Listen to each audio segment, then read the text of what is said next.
স্বাধীনতা দিবসের অনেক অনেক শুভেচ্ছা সবাইকে। Happy independence day to you all. তো অবশ্যই কেমন আছেন অবশ্যই জানাবেন, কি করছেন সেটা জানাবেন অবশ্যই। এটা ছাড়াও ফুটবল তো থাকবেই, আজকে অবশ্যই কিছু গুরুত্বপূর্ণ ম্যাচ আমাদের সামনে চলে এসছে এবং আজকেই শুধু বিরতি, তারপরে কালকে আবার খেলা শুরু এবং দুটো আমরা কোয়ার্টার ফাইনাল কালকে দেখব 4টে এবং 7টার সময়। প্রথম কোয়ার্টার ফাইনালটা আছে এটা এবং সেকেন্ড কোয়ার্টার ফাইনালটা আছে এটা।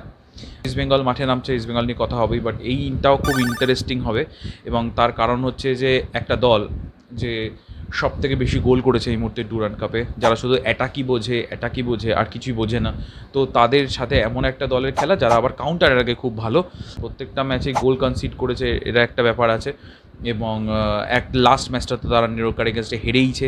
ডিসিপ্লিনারি একটু ইস্যু আছে, ঠিক আছে, র্যাংদাইয়ের কথা বলছি অবশ্যই। দেখুন, এসি দিল্লির একটাই এখন মোটো, ঠিক আছে, তারা অ্যাগ্রেসিভ খেলতে চায়, তারা গোল করতে চায় এবং অ্যাটাক যেগুলো তুলে আনতে চায় সেটা তারা ফিনিশ করতে চায়। তার মধ্যে থেকে তারা যদি গোল কনসিড করে খুব একটা তাদের যায় আসে না, সেটা পরিষ্কার। তার কারণ হচ্ছে সেন্টার ব্যাক এসে যাওয়ার পরও তারা 3 ম্যান ডিফেন্সই খেলাচ্ছে, খুব একটা কিছু চেঞ্জ করছে না। অবশ্যই সামনে প্রতিপক্ষ থেকেই সেটা করছে, এখনও সেরকম অর্গানাইজ প্রতিপক্ষ সেটা পায়নি, এটাও ঠিক, বাট কম্পিটিটিভ ছিল, এটা অস্বীকার করার কিছু নেই। কিন্তু ওই একটাই মোটো থাকবে, এসি দিল্লির এই ম্যাচটা খুবই গোলস গ্যালার টাইপের হবে বলে মনে হচ্ছে এবং সেদিক থেকে আপনাদের জানিয়ে রাখবো র্যাংদাইয়ের অবস্থা কিন্তু খারাপ নয়। র্যাংদাই কিন্তু খুব ইম্পর্টেন্ট ম্যাচ প্রথম দুটো জিতেছে, শুধু মানে ট্রাওয়ের এগেনস্টেও জিতেছিল, ওই ফাইটটাও খুব ভালো ছিল, কামব্যাক ম্যাচ যেরকম বলতে পারেন, তো সেটাও বলতে পারেন ওটা। আর একটা হচ্ছে নিরোকার এগেনস্টে দেখলাম ডিসিপ্লিনের অনেক ইস্যু আছে, কারণ যখন বিপক্ষে খুবই অ্যাটাকিং টিম থাকে র্যাংদাই কিন্তু একটু ডিসিপ্লিনারি মিস্টেক করে, তো এটা যদি তারা কাটিয়ে উঠতে পারে তাহলে আমার মনে হয় মানে কম্পোজার গেম রাখতে পারে, তাহলে এসি দিল্লিকে একটু বিপদ দিলেও দিতে পারে, মানে ওই 6টার জায়গায় হয়তো 3টে গোল খেলে এরকম হতে পারে। আমি রঙও হতে পারি, সেটা ইম্পর্টেন্ট নয়, কারণ আমি গোল খুব একটা পছন্দ করি না, খেলা বেশি পছন্দ করি। ঠিক অনেকে যেমন ডেস্টিনেশন পছন্দ করেন না, জার্নি পছন্দ করেন, তো জাস্ট লাইক দ্যাট আর কি। East Bengal versus Indian army, বন্ধুগণ এই ম্যাচটা খুবই ইন্টারেস্টিং হবে, ঠিক আছে।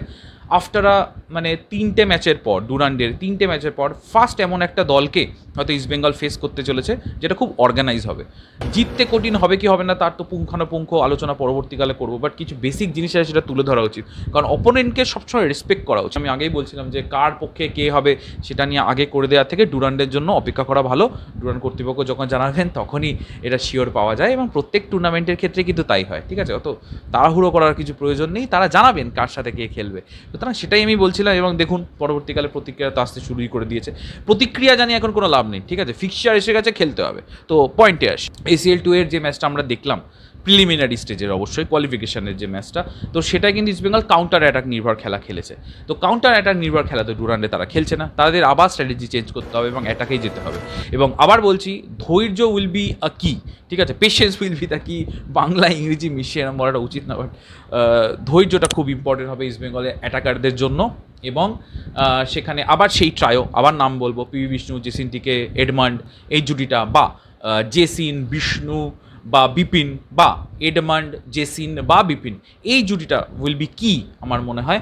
এবং তাদের পেশেন্স কিন্তু ধরে রাখতে হবে, এরাই কিন্তু একটু পেশেন্স লুজ করছে মাঝে মাঝে এবং অ্যাটাকের চান্সগুলো কমিয়ে আনছে। যদিও এক্সপিরিয়েন্স মিডফিল্ডার রয়েছে, কিন্তু যদি রাশিদ হন তাহলে ঠিক আছে, বাট বাকিদের ওপর অতটাও কি নির্ভরশীলতা রাখা উচিত সেটা একটা প্রশ্ন থাকতে পারে।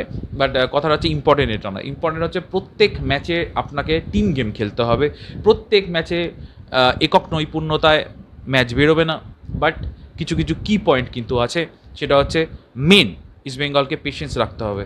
ফার্স্ট এমন একটা দলের প্রতিপক্ষ তারা করবে যারা এই মুহূর্তে মারাত্মক একটা অর্গানাইজিং দল এবং তারা এরম নয় যে শুধু ডিফেন্স করে, তারা সব সময় পজিশন মেনটেন করে, ফরমেশন মেনটেন করে এবং প্রচণ্ড ডিসিপ্লিন একটা দল ইন্ডিয়ান আর্মি। সুতরাং তার এগেনস্ট ইস্ট বেঙ্গল খেলতে নামছে। আমরা গ্রুপ স্টেজে ম্যাচ দেখেছি, সমলেশ্বরী বলুন, বাগপাত বলুন, মোহামেডান বলুন, 3টে ম্যাচ তারা জিতে আসছে।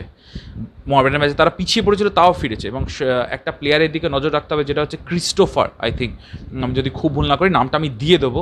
তিনি কিন্তু মারাত্মক ফুটবল খেলছেন, ঠিক আছে, মিডফিল্ডের রাজার মতো ফুটবল খেলছেন। সুতরাং তার আমার মনে হয় ইম্পর্টেন্ট রোল প্লে করবে এই ম্যাচটায়, বিকজ 3টে ম্যাচ যেটা খেললো ডুরান্ড কাপে, 3টে ম্যাচে কিন্তু তার গোল আছে বস।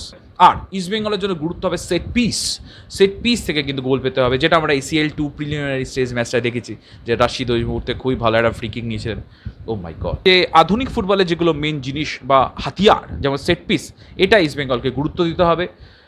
রেস্ট অবশ্যই প্রপারলি প্রত্যেকটা মানে প্লেয়ারের দরকার। তার কারণ হচ্ছে যে রেদার দ্যান খুব প্র্যাকটিস করলাম এই ম্যাচটার এগেনস্টে, আমার মনে হয় team game will be the key, team chemistry will be the key for East Bengal, এবং পেশেন্স এটা খুব লাগবে এই ম্যাচের এগেনস্টে। সো দেখা যাক, জিততে পারলেই সেমিফাইনাল, সেমিফাইনালের পরেই ফাইনাল, এবং দুদিক থেকে আরেকটা দল যেমন মোহনবাগান যদি আবার ঠিকঠাক করে ওঠে তাহলে আবার ফাইনালে দেখা হতেই পারে। বাট মোহনবাগানের আমার মনে হয় রাস্তাটা একটু কঠিন হবে এই ম্যাচটার পর, মানে জামশেদপুর ম্যাচটার পর। জামশেদপুরেরও টিমটা খুব ভালো হবে, সেটা নিয়ে আমি পরবর্তী ভিডিওতে আলোচনা করব। দেখা যাক, আমরা হোপফুল থাকা উচিত যে আরেকটা ডার্বি হয়তো হতে পারে। But East Bengal is on a roll man, East Bengal on a very good run. তো দেখা যাক, সেইটাকেই তাদের কন্টিনিউ করতে হবে, আর কিছু মাঝখানে বা মাথায় আসতে দেওয়া যাবে না। তো ব্যাস এটাই ছিল প্রিভিউতে। লাইভে বাকি আলোচনা হবে। ওই ফার্স্ট 11 দেখলেন যে মিস করে গেছি, মিস করিনি, পরবর্তীকালে আলোচনা। ঠিক আছে, চলো।